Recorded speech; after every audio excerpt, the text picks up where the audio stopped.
Bora lá, pessoal. Muito bom dia a todos. Por aqui, Max Braga. Mais um Morning Call aqui do dia 30/4, então, de 2026. Já chego me desculpando pelos barulhos que estão ocorrendo por aqui.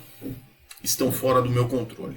Bom, vamos lá, então. Começando aqui a parte de notícias, temos bastante coisa para falar. Primeira coisa, tem taxa Selic, tem conflito, enfim, tem para todos os gostos. O ambiente doméstico ele foi marcado por uma surpresa inflacionária muito relevante, tá, na abertura da semana, que foi o IGPM, então avançando 2,73 em abril, muito acima das expectativas, enquanto também o IPP, o Índice de Preços ao Produtor, acelerou 2,37%, reforçou a leitura ali de pressão ao preço ao produtor. E tudo isso alinhado ainda à convergência inflacionária que a gente vem notando e vivendo todos os dias, e as pressões, inclusive, sobre as incertezas globais em relação ao conflito e tudo mais. Dentro de todo esse contexto maravilhoso, o Copom optou ontem por reduzir os juros em 0,25%, como amplamente divulgado pela mídia, eu acredito, né? Bom, já falo mais sobre isso. Tem opiniões bem divergentes sobre o momento de fazer esse corte de juros, tá? No cenário internacional, o Federal Reserve, o Fed lá dos Estados Unidos, manteve os juros. Lá é uma banda, né? O intervalo de juros de 3,5 a 3,75, e destacou que a economia lá segue em expansão moderada, mas também com o mercado de trabalho resiliente e a inflação ainda elevada. Então tem todo um contexto também, a incerteza do conflito do Oriente Médio, já é notícia quase que trivial desses dias. Então por lá foi mantido os juros, tá? Essa que pode ter sido a última reunião, a última decisão de juros, melhor dizendo, que é feita então pelo Jerome Powell, tá? Que deve ser substituído agora pelo fim de mandato pelo Kevin Warsh. Bom, nos mercados o tom foi ruim. Ontem o Ibovespa recuou 2,05%, já vou mostrar um pouquinho mais na tela os números individuais. Refletiu então a deterioração do ambiente externo. A alta do petróleo foi bastante grande, a aversão a risco voltou. Estados Unidos também tiveram um desempenho mais misto ali, mais por conta da tecnologia, tá? Dow Jones caiu 0,57, S&P 500 caiu 0,04, quase no 0 a 0. E a Nasdaq também ficou perto do 0 a 0, mas no campo positivo 0,04, tá? O Brent avançou muito ontem, 7,75, e hoje ultrapassa ali, chegou a ultrapassar os $120, tá? Batendo novos recordes aí. Complicado. O dia de ontem então foi só para baixo, né? Saímos ali de 188 mil e descemos a ladeira para os 184.750, me perdoem pelos barulhos, 2,05 de queda. Os maiores altas estão na tela, evidentemente as empresas ligadas à energia, e as maiores baixas também estão na tela para vocês conferirem, tá?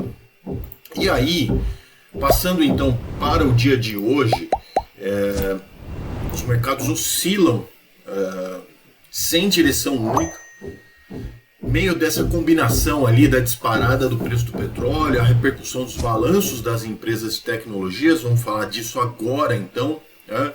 Reforçam ali o otimismo, sempre o otimismo, né?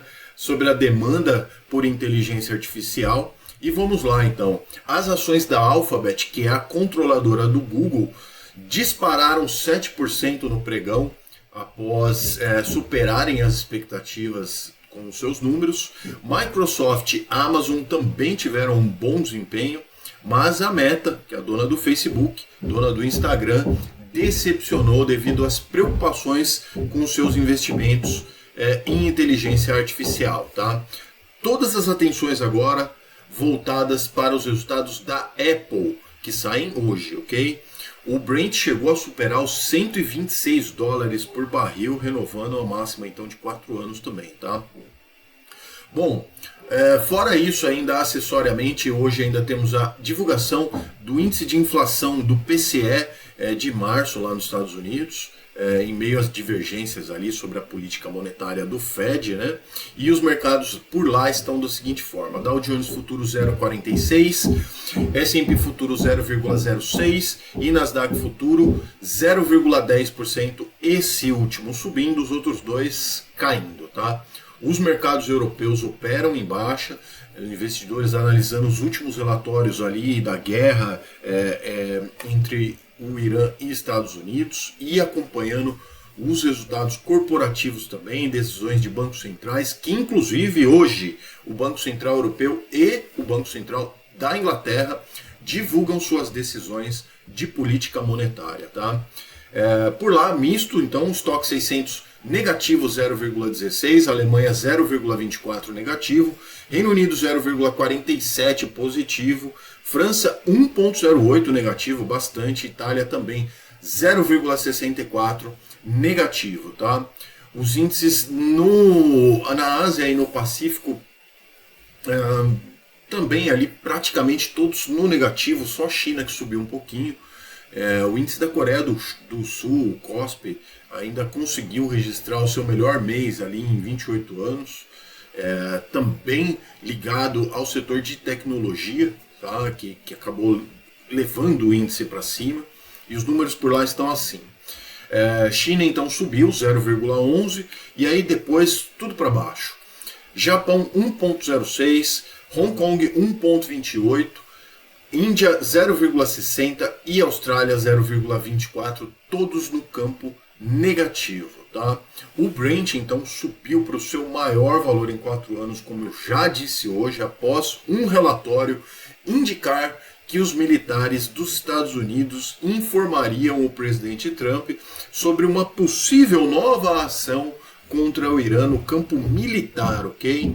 Aumentando então as preocupações de que o conflito volte a ser ali retomado na parte mais dos ataques mesmo, né? E reforçando ainda o bloqueio americano às exportações do Irã. Pesado. Bom, as cotações do minério de ferro na China fecharam em alta com dados otimistas, embora não verificáveis, né? Sobre a atividade industrial da China, elevando então as perspectivas de demanda da segunda maior economia do mundo. O Brent então opera agora em 3,21% de alta aos $121,82 o barril, e o minério de ferro lá em Dalian fechou 1,60% de alta, tá bom? Vamos aqui então dar uma olhadinha na carteira, né? Como que está ainda a parte das moedas, só para a gente avançar aqui sobre o tema do Copom. O Bitcoin nesse momento opera com 2,15% de queda aos $75.930 a unidade. E o dólar vem rondando ali novamente, tentando, né, superar a barreira dos R$5 novamente. O índice do dólar, o DXY, 0,72, o que indica que no dia de hoje, pelo menos agora na abertura, o dólar deve se enfraquecer. Então talvez tenhamos aí um dólar sendo mantido na casa dos R$5 aqui no Brasil. E para falar um pouquinho sobre o Copom, eu vou deixar esta matéria na descrição desse vídeo de hoje, né? O Copom então ontem resolveu descer, né, mais um pouco a nossa taxa de juros de 14,75, então caiu 0,25% e temos a nova taxa Selic então em 14,50.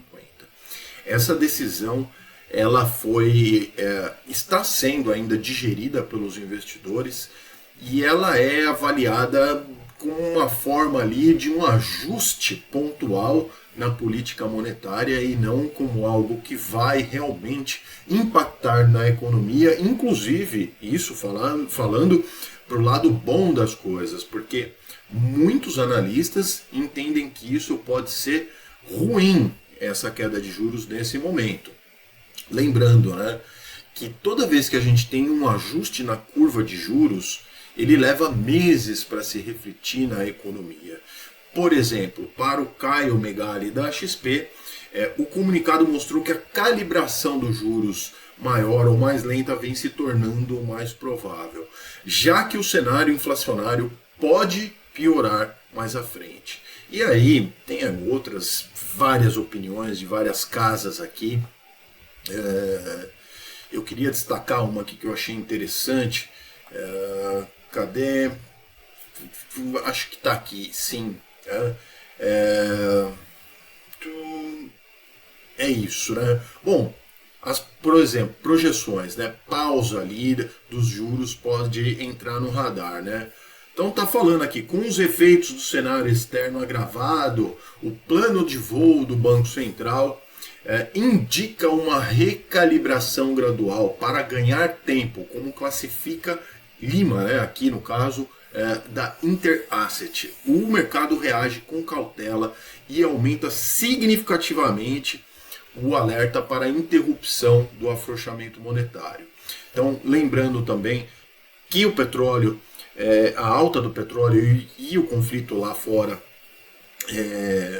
estão trazendo aí essas questões todas, e que parte desse alívio inflacionário que a gente viveu, ele não é mais um componente e pode desacelerar o ritmo de cortes, tá? Mas também sempre lembrando que é o que eu acabei de dizer aqui, que o corte de juros, sim, ele é importante. Já até subiu aqui as inscrições, a chamadinha da inscrição.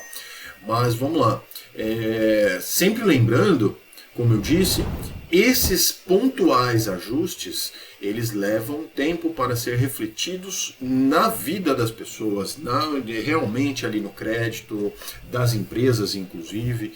Então é algo que é muito pontual, e nesse momento, né, de pressão inflacionária, talvez isso possa ser prejudicial. Claro que para mim, como assessor de investimentos, participante aqui do mercado financeiro de alguma maneira, eu vejo que sim, é bom. O Brasil ele não aguenta mais os juros que temos nesse momento, é muito alto. Mas, de qualquer maneira, talvez nesse momento não fosse o mais adequado, na minha opinião pelo menos, claro que tem muitas opiniões, para ser feito então um ajuste na taxa de juros. Bom, na prática, o que isso significa? Para você, investidor que está apoiado na taxa Selic, evidentemente os seus rendimentos tendem a começar a reduzir mais um pouco, e isso já de forma imediata, tá? Porque diferentemente da economia real, os investimentos sentem isso na hora, né, no ajuste das curvas. E para você que está ainda cético, não tem ou tem até investimentos de maior risco, talvez nesse momento esse pequeno corte não chegue a impactar nada para cima, porque outros fatores estão segurando o avanço, assim por se dizer, desses ativos, tá? Então é um cenário bastante complicado. O Brasil está num momento muito delicado ali, principalmente também o campo político sendo muito pressionado. Eu não falo de política aqui no canal, mas enfim, ontem vimos aí há um fato histórico, né, a rejeição de um nome a ser indicado para o STF, enfim, então muita coisa acontecendo. Bom, me lembraram aqui que amanhã é feriado, então nos vemos na segunda-feira, já que hoje é quinta-feira. Desejo a todos um bom dia, um bom feriado, o feriado do Dia do Trabalho, né? Se não me falha a memória. E é isso aí. Forte abraço a todos. Nos vemos no próximo Morning Call. Bons negócios. Tchau.